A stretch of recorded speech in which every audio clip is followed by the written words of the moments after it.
Gómez, actualmente es responsable del área de información y comunicación de la Coordinación Nacional de Conservación. Ha trabajado en proyectos de documentación, investigación, conservación y restauración del patrimonio para diferentes instituciones públicas en España, Italia y Grecia. Forma parte de la Comisión de Seguimiento del Plan Nacional de Arquitectura Defensiva en España y ha sido docente a distintos niveles en universidades y organizaciones vinculadas a la conservación del patrimonio. Es cofundadora de Diadrasis, Interdisciplinary Research in Archaeological and Architectural Conservation, organización no gubernamental que organiza y coordina cursos y proyectos internacionales de conservación. Hoy Lucía nos va a presentar la ponencia Nuevas tecnologías o no para la documentación. Muchas gracias, Lucía. Gracias, Tali. Yo me levanto porque no se habla sentada.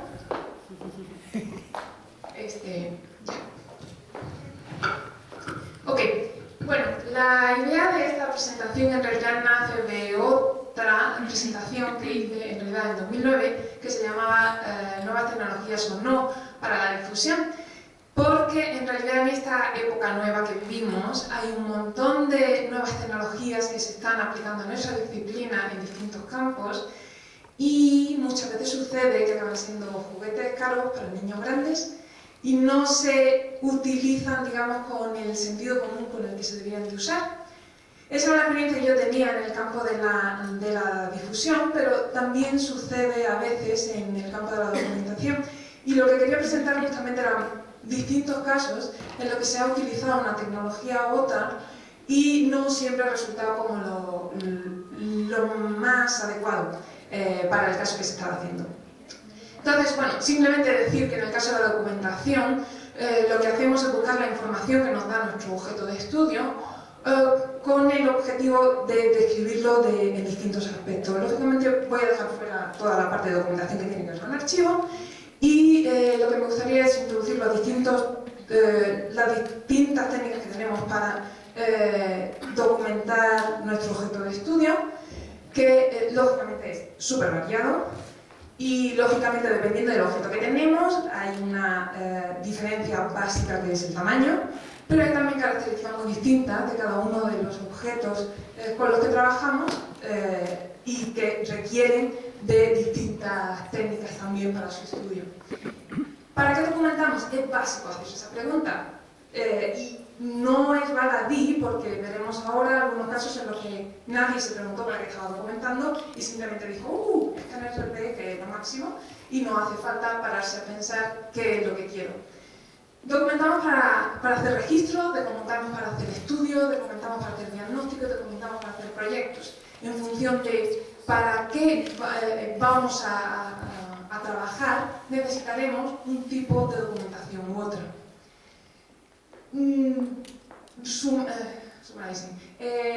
Recopilando toda, digamos, la forma de levantamiento básico que tenemos, digamos la más básica de todas, es un croquis, por donde empezamos todos, hacemos un dibujo rápido donde apuntamos las cosas que necesitamos.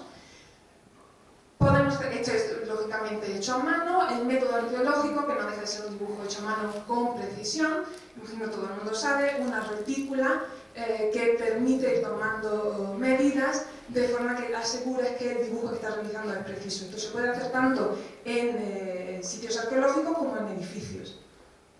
La fotografía, lógicamente, que nos da un montón de datos, pero si queremos poder tomar medidas en ellas, tiene que ser un tipo específico de fotografía.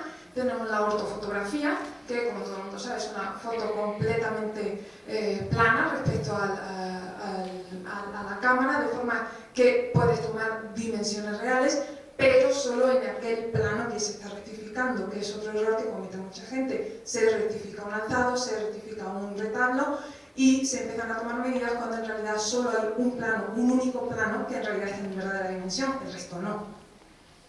La fotogrametría estereoscópica, que es los pares estereoscópicos, dos fotos que se hacen en realidad no a mucha distancia, esta foto o sea, en esta posición y en esta posición.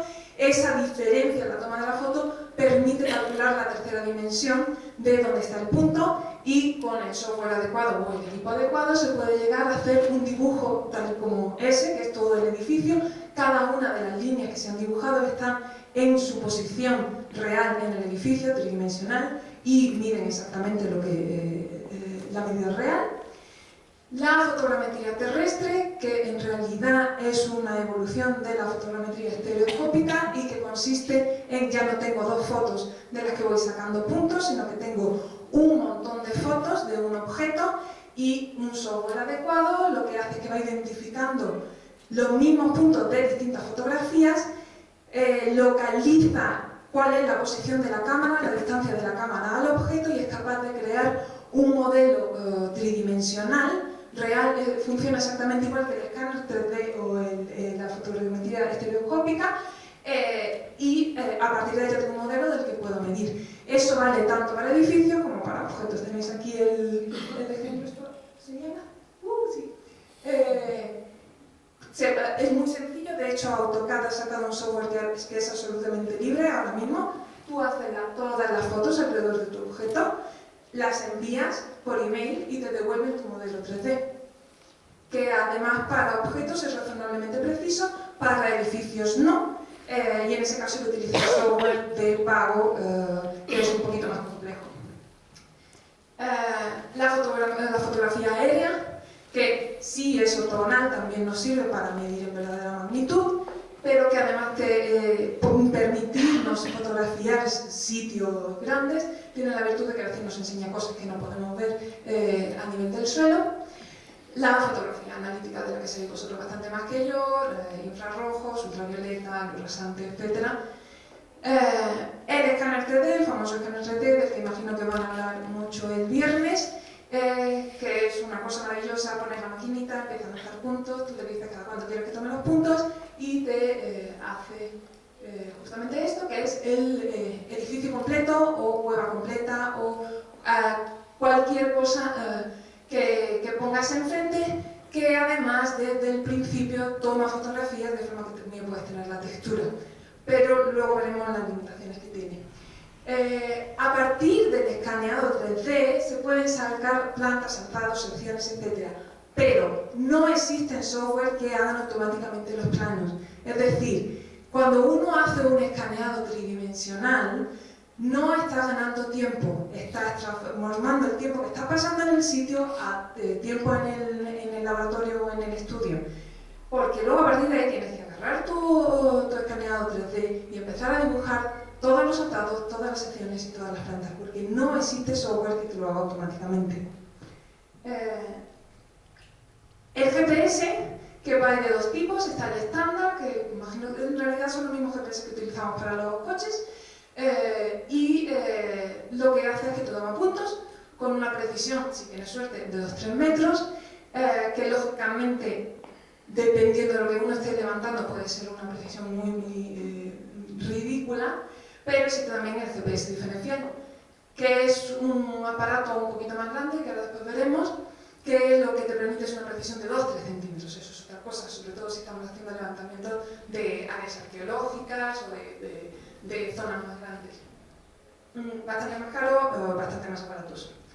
Y por último la estación total, que tiene un montón de años y que todo el mundo hemos visto y que tiene la grandísima virtud de que conociendo la posición de tu estación, es capaz de medir la distancia al punto que estás midiendo, el ángulo horizontal y el ángulo vertical.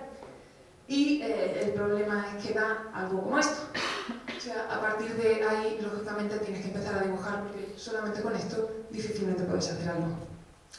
Ok, pues lo que tiene tanto el croquis como el método arqueológico es que, aparte de que pasas muchísimo tiempo con tu objeto de estudio, es que te familiarices con él.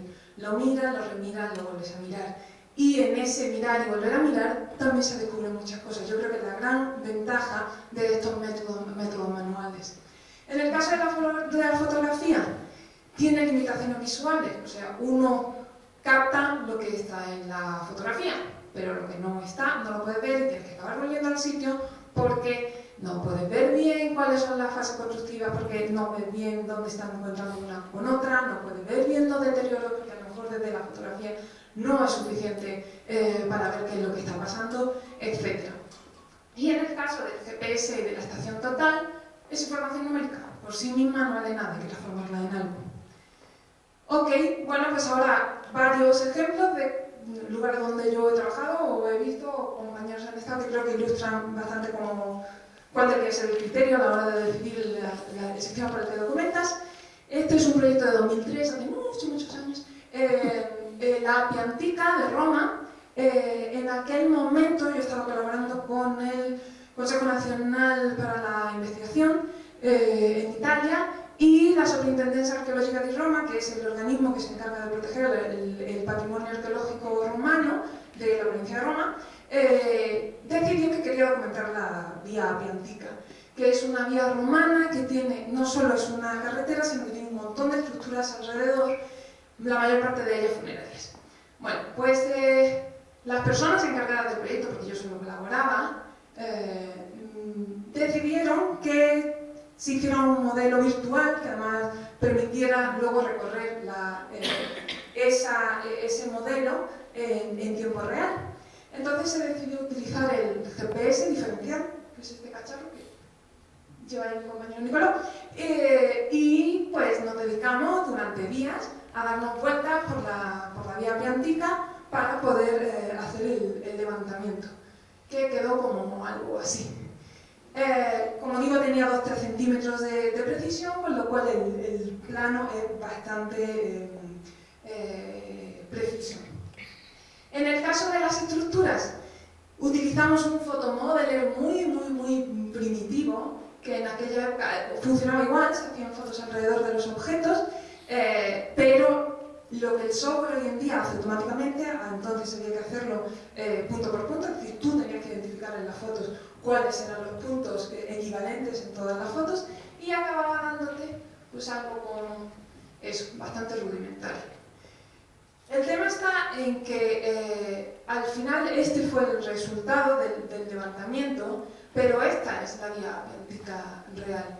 Y debo decir en mi defensa que yo no estaba de acuerdo con cómo se estaban haciendo las cosas en aquel momento, como no lo estoy ahora, sobre todo porque creo que la forma de documentar esa vía, pues no existía nada, era haber hecho un plano de planta y haber hecho fotografías. La inversión de tiempo hubiera sido la misma y hubiera sido muchísimo más preciso que esto que se hizo, que lógicamente tuvo que ser simplificado. Entre otras cosas, porque en 2003 el software no era el que era hoy, ni la potencia de los ordenadores era la que era entonces. Y eso es algo que también tenemos que tener en cuenta.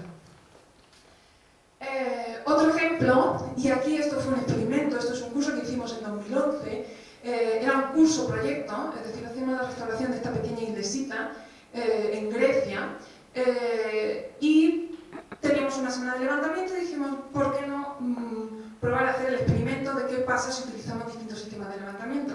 Como éramos un equipo relativamente grande, probamos aprovechando que teníamos dos profesores, un alemán de la Universidad de Cottbus. Los alemanes tienden a utilizar siempre el método arqueológico y son sistemáticos y les va bien. Entonces, digamos, él se encargó de la parte del levantamiento manual con el sistema arqueológico y de la ortofotografía con un software que desarrolló la propia Universidad de Cottbus, y Katie, que era americana, súper fascinada con los escáneres 3D, que se trajo su escáner 3D encantadoramente para hacer el levantamiento de la iglesia al mismo tiempo que hacíamos los otros levantamientos. Bueno, el levantamiento arqueológico, no sé si alcanzáis a ver que está el edificio completamente reticulado con una serie de hilos que permitían ir tomando dimensiones en vertical y en horizontal para ir situando piedra a piedra toda la sillería del edificio. ¿Cuánto sería en realidad? Como digo, utilizamos un software de la propia Universidad de Cottbus para hacer la rectificación. Esta foto, o sea, las dos fachadas delantera y trasera, como eran pequeñitas, que habían en una foto con una resolución razonable, se rectificaban, digamos, razonablemente bien. Sin embargo, las laterales, que eran el doble de grandes, tenías que hacer dos fotos. Al hacer dos fotos y rectificarlas, cuando intentabas unirlas, te dabas cuenta de que la rectificación, pese a que el software corregía la deformación de la lente, pese a que el software corregía la propia deformación de los errores de la cámara, no acaban de encajar. Y el levantamiento en 3D, que quedó así, o sea, se ven bien bonitos, Pero el problema es cuando intentas dibujar sobre eso. Y es que todo lo bonito que se ve tiene cero precisión. Cero precisión desde el punto de vista, o sea, las dimensiones generales están bien, pero luego es imposible, si te trata de dibujar, veías los sillares aquí, pero no había nada más. O sea, todo esto era una maraña de puntos de la que no era posible hacer el dibujo. Entonces, ¿cuál fue nuestra conclusión? Pues que efectivamente el método arqueológico nos llevó una semana completa trabajando durante el día y durante la noche. Ellos quisieron trabajar durante la noche, yo no los obligué. Salieron estos dibujos que eran muy precisos y que permitían ver perfectamente toda la arquitectura. En el caso de la ortofotografía fue relativamente rápido, pero como digo, el problema era que cuando rectificabas, esta es una de las paredes largas, cuando tenías que hacerlo en dos, no acababan de encajar. Y en el caso del escáner 3D, lógicamente no hubo que hacer absolutamente nada. Aquí tenemos el equipo haciendo el levantamiento 3D, tranquilamente tomando café, mientras la máquina hacía su trabajo. Luego, lógicamente, sí había que procesar toda la información que el escáner 3D daba, pero, me equivoco de botón. El alzado al final no sirvió porque cuando se intentó utilizar para hacer dibujar los alzados en línea, que son estos los finales, no se veía nada. O sea, al final lo que se utilizó se digitalizaron los alzados hechos a mano, porque fue lo que encontraron que se acercaban más a lo que necesitaban para luego poder marcar todos los detalles de lo que nos interesaba. Aparte de que toda esa semana dibujando el edificio, lógicamente les permitió a los participantes familiarizarse con todos los problemas que el edificio tenía. Solo como ejemplo de hasta qué punto un sistema que podríamos pensar que es rudimentario al final acaba resultando el mejor cuando los comparas. E insisto, no estamos comparando proyectos distintos, era exactamente el mismo proyecto. Entonces, lo que tenemos que tener en cuenta es que cuando vayamos a hacer un levantamiento o a hacer una documentación, tenemos que tener en la idea un principio de finalidad, es decir, cuál es nuestro objetivo, para qué va a servir. En función de eso, decidimos qué utilizamos. Y como dicen en mi tierra, utilizar la información que sea significativa para que sea útil. Bueno, otro ejemplo, este no es mío, es de un compañero alemán de la Universidad de Aachen. Esto es el Valle de Bamiyan, imagino que todos lo conocéis, se hizo tristemente famoso por los budas que destrozaron, pero lo que casi nadie sabe es que el Valle de Bamiyan, aparte de los increíbles budas, tenía también un montón de... tiene un montón de arquitectura bien interesante que no había sido documentada nunca. Después de que se cargaron los budas, la Universidad de Aachen decidió mandar una expedición para documentar toda esta arquitectura y, lógicamente, como podéis imaginar, Afganistán no es el sitio más seguro de la Tierra, lo que decidieron es hacer una documentación muy rápida que permitiera hacer una propuesta de protección, de zonas de protección.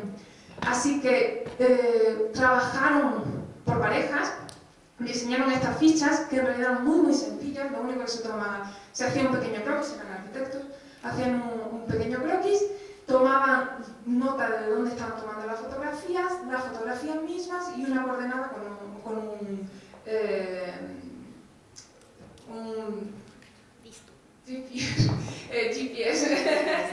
un GPS estándar, completamente estándar. Lógicamente, como solo se toma una coordenada de referencia, no era necesario, o sea, 2-3 metros de precisión eran más que suficientes. Con todas estas fichas que hicieron, diseñaron un plano en el que dividieron por cuadrantes, acordaos si eran animales, todo funciona, aparte que es la manera de hacerlo, y en esos cuadrantes se iba poniendo la información de los edificios interesantes que había y qué es lo que tenían y cómo había que protegerlos. Lógicamente todo esto hecho ya en Alemania y lógicamente se ahorraron un montón de tiempo en Afganistán, que insisto no es el sitio más seguro de la Tierra. ¿Podrían haber hecho un levantamiento mucho más preciso? Pues sí, seguramente, pero en realidad lo que se trataba era de saber qué había y dar medidas de protección básicas. Este es otro ejemplo, también en Italia, es una estructura romana que se llama Infedilleria. Esto lo hice también cuando estaba colaborando con el Consejo Nacional para la Investigación, y ellos lo que me pedían era una hipótesis reconstructiva de este edificio porque quedaban datos suficientes como para poder proponer cómo era. Lo primero que hicieron fue, otra vez, un escáner 3D, o sea, teníamos todos los juguetes caros de la Tierra en ese momento, que además para entonces eran muy nuevos, casi nadie los tenía. Se hizo este levantamiento 3D con la idea de que sirviera al proyecto, pero lo cierto es que, primero porque no había ordenador que pudieran gestionar la cantidad de puntos que tenían, y segundo porque, de nuevo, como dije antes, los planos no salen automáticamente. A mí esto no me sirvió absolutamente de nada. Yo acabé utilizando el plano de la superintendencia, fui allí, tomé mis propias medidas, y en realidad a mí lo que me interesaba, es las proporciones, porque en realidad yo lo que estaba intentando reconstruir era el proyecto ideal y no el estado de conservación del edificio. Y en realidad lo que yo necesitaba era ir analizando cuáles eran los restos que tenía el edificio de estucos, de mármoles, de trazas de decoración, y que a partir de ahí yo podía proponer cómo era el edificio, que venía a ser algo así. Entonces el escáner 3D aquí no sirve absolutamente para nada. Principio de proporcionalidad. ¿Qué precisión es la que requiero y de qué tiempo dispongo? Porque en el caso de Bamillán el tiempo era una cuestión importante. En el caso mío no necesitaba precisión alguna, yo lo que iba a hacer una hipótesis reconstructiva. Entonces, no se matan moscas a cañonazos cuando uno puede utilizar un matamoscas, ¿no? La inversión de tiempo y de recursos tiene que ser proporcional al resultado que se espera. Otro ejemplo reciente de la semana pasada, lo traigo porque me impresionó muchísimo. No sé si conocéis, en 2013 hubo un terremoto en las Filipinas que destruyó gran parte de las iglesias de Cebú y Bohol, que son estas y están en este estado lamentable. Y bueno, pues, lógicamente el gobierno filipino está más que interesado en restaurarlas. Ha puesto un montón de dinero sobre la mesa, y como hay un montón de dinero sobre la mesa, ¿qué hacemos para levantarlo? Por supuesto, escáner 3D. ¿Qué pasa con el escáner 3D? Que tenemos estas dos agencias distintas, la Comisión Nacional para la Cultura y las Artes y la Comisión Histórica Nacional del Museo Nacional de Filipinas, y están trabajando en paralelo pero de forma diferente. Por alguna razón no se llevan bien entre ellos, pero si me importa aquí, el tema está en que en el caso de la primera agencia tienen las maquetas, pero nadie les ha hecho los planos, y tampoco tienen forma de gestionarlas. Tienen una bonita maqueta que no pueden utilizar para nada. En el caso del Museo Nacional, afortunadamente la empresa que está haciendo los levantamientos es un poquito más consciente, les está entregando los planos, pero lo cierto es que si ellos en algún momento quieren comparar, por saber si está habiendo movimientos de grietas, si se están abriendo, puesto que no tienen el equipo, tienen que volver a recontratar a la misma empresa para que les vuelva a hacer un escaneado y entonces poder comparar. Número uno, no poseen el instrumento, tampoco poseen el software para gestionarlo. Y número dos, cuando yo preguntaba, bueno, los planos están muy bien, pero ¿quién está haciendo primero medición de todas las grietas que hay, derrumbes, etcétera? ¿Y quién va a interpretar qué es lo que está pasando para saber cómo se va a intervenir? No, es que eso es otro contrato que vendrá después y que además no se sabe a quién se le va a adjudicar. Conclusión, uno que tiene que ser medianamente coherente, y lo que tiene que ser coherente con los recursos y las habilidades que tienes. Está muy bien que haya toda esta nueva tecnología, pero yo la sé manejar y tengo capacidad para manejarla, o tengo recursos, porque si no lo tengo, a lo mejor tengo que replantearme y un método más tradicional es mucho más adecuado a mi situación. Y mejor usar algo que conozco y que tengo bajo control. Sigo con el mismo caso porque, como digo, estos escáneres han tardado casi un año en hacerse, de hecho siguen haciéndolos, ha pasado ya un año entero desde el terremoto, y el problema es que, esperando a la documentación, que todavía no tienen, han dejado de hacer un montón de cosas. Es decir, los edificios están tal cual, no se han tomado ni siquiera medidas de emergencia porque están esperando la documentación. Es decir, todos cuando empezamos un proyecto tenemos que ir de menos a más. Sí queremos una documentación increíble, que está muy bien, pero a lo mejor eso hace que nos retrase completamente cualquier otro tipo de acción que hagamos. O sea, al final, cuando empezamos un proyecto, puedes empezar con dibujos sencillos para hacer tu planeación y luego que sea durante el propio proyecto que pases de tu dibujo sencillo a un dibujo exhaustivo en el que ya sí, digamos, tengas toda la información que necesitas, si es que lo necesitas. Por lo tanto, ir poco a poco, ¿no? De menos a más. A lo mejor no importa que tengas que documentar un par de veces, a lo mejor eso te permite que puedas ir haciendo actividades y que no tengas que frenar digamos, tu intervención y no esperar de un año entero a ver si tienen los planos mientras los edificios se están cayendo. Y por último, está el tema de que todas estas nuevas tecnologías están asociadas a formatos que quedan obsoletos. Y eso es otro de los problemas. Aquí recuperé uno de los ejercicios que hicimos en un curso en Roma en 2009 con GPS estándar.